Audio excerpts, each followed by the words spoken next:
कविता कशी असावी? कविता अशी असावी, आकाशी जितके चांदणे विखुरले आहेत त्यापेक्षाही जास्त कवितेचं सामर्थ्य आहे. ब्रह्मांडात होणाऱ्या प्रत्येक हालचालीवर कवितेचं साम्राज्य आहे. मानवाच्या अवतीभोवती फिरून वेध घेणारी, बोध देणारी तीच खरी कविता असते. निसर्गाच्या सानिध्यात तिचे अस्तित्व फुलून अजूनच निखरत असते.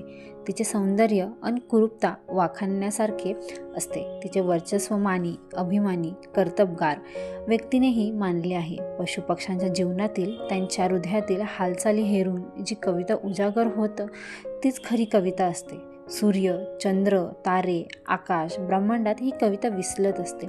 तिचे असंख्य रूपे असून भावविश्वात रमण करणारी कविता असते. ज्वलंत प्रश्नाला वाचा फोडणारी, घुसखोरी करणारी, डोळ्यातील अश्रूला वाट मोकळी करून देणारी, दुःखाला शमवणारी, सुखाला बोलावणारी, गरजूंना आनंद देणारी तीच खरी कविता असते. विश्वाची गतिशीलतेचा प्रशस्त स्रोत छोट्या कवितेतही सामावून वर्णित होतो.